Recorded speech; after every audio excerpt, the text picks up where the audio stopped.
I'm going to tell you something about my life. My name is Rosa Parks. I was born in the year 1913 in the United States of America. What happened to me, the story I'm going to tell, well, it was such a surprise to me, really, but, well, you'll see what I mean.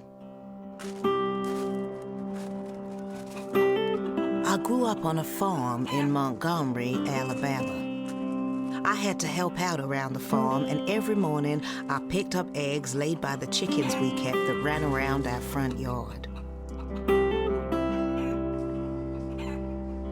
My grandfather, he lived with us too, and he liked to spend his afternoons sitting on the porch snoozing in the sun or telling me stories. Everything seemed just right with the world. It was a simple life, and I was happy. I was just 7 when I began to notice things that made me think that maybe the world wasn't quite right after all. My grandfather would take me into town with him, and what I started to see was that the fact that our skin was black and not white made a difference. I started to see that black people were kept apart from white people in all sorts of ways. At the town hall, black, or colored people as we were called, and white people had separate entrances.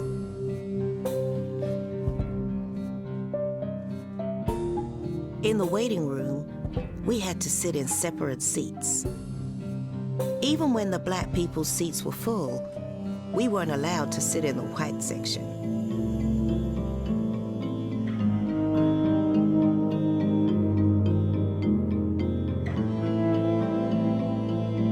At the bus stop, we had to stand in line while the white people got to sit on a bench. I found it all so confusing. I really didn't understand what possible difference the color of your skin could make. Everyone wore hats, went to work, ate lunch. I don't know. To me, it seemed we were all the same. But everyone acted like there was a difference.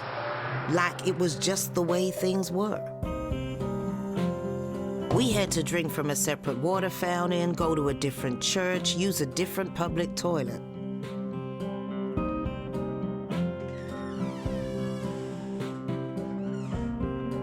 I grew up. Still, I didn't understand why the world was unjust to black people. But the government made the rules, so it seemed there was nothing we could do. Like everyone else, I went along with it. I followed the rules. I used the black people's entrance, drank from the black people's water fountain, went to the black people's church.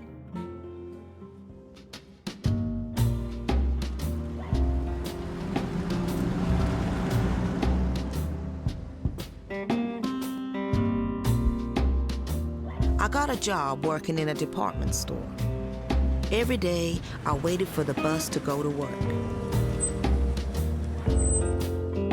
When I boarded the bus, I would sit like we always had to at the back end of the bus, while the white people had a reserved section at the very front.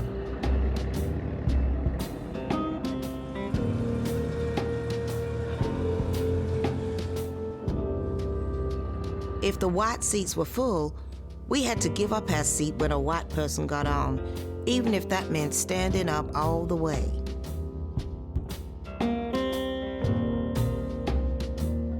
It wasn't fair, but those were the rules, and like most people, I just did what I was told and didn't make a fuss.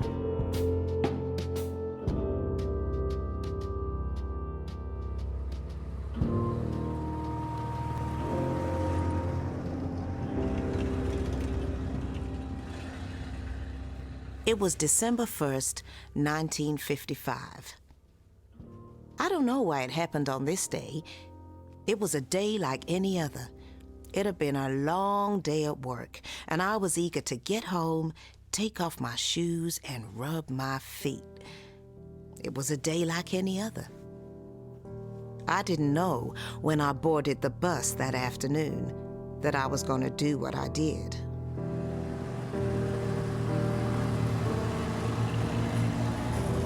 I took my seat in the row behind the white people's seats.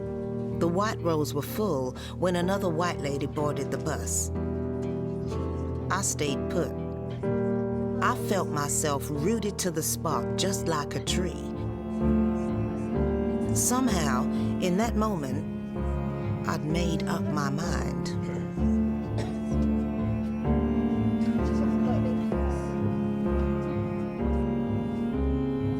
The white people in front of me tutted and shook their heads. I felt the black people behind me sit up a little straighter, keen to see what would happen next. The bus driver left his seat. But still, I didn't budge. Somehow, I'd made up my mind.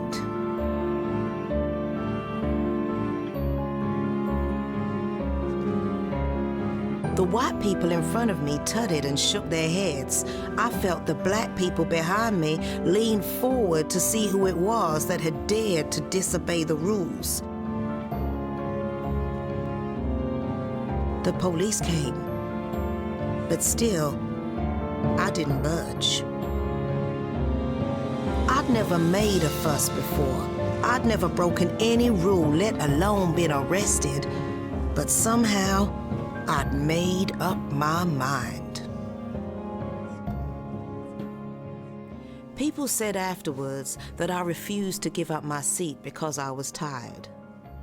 True, it had been a long day and my body ached. But that's not why I refused to stand. No. The only tired I was tired of giving in. Tired of being treated differently like a second-class citizen on account of the color of my skin. Everyone else I knew was tired of it too. It was just, we didn't know what to do about it. My little act of defiance, my refusal to give in, it was a small thing to do.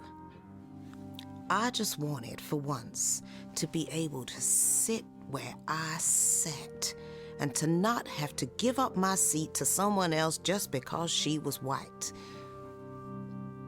It was a small thing to do, but it was what happened afterwards that really mattered. Without knowing it, I'd started something.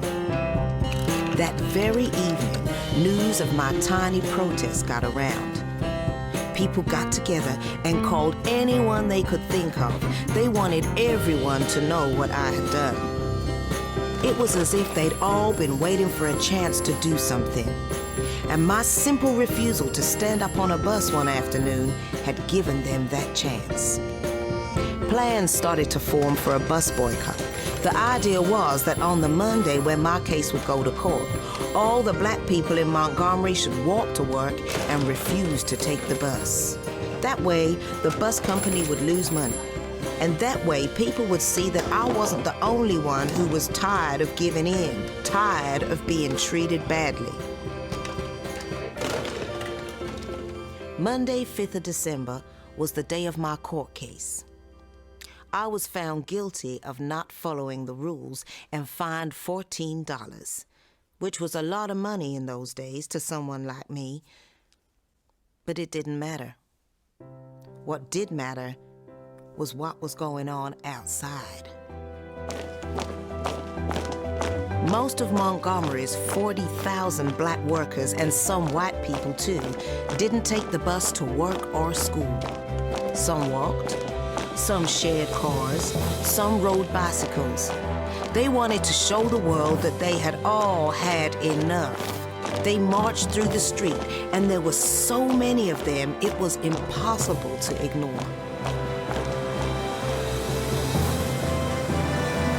The buses were almost empty. The protest continued long after I'd paid my fine and gone back to my job. Altogether, people stayed off the buses and walked to work for 381 days. It became a powerful symbol that we were tired of giving in. The newspapers wrote about the protest. People all over America could see what was going on. Eventually, the government had to do something.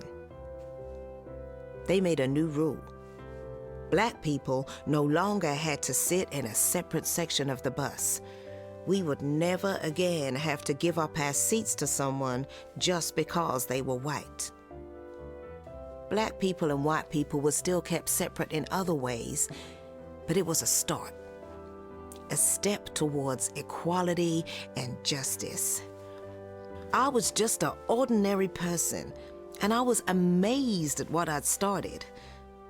I was so glad that on that day, I made up my mind and I refused to budge.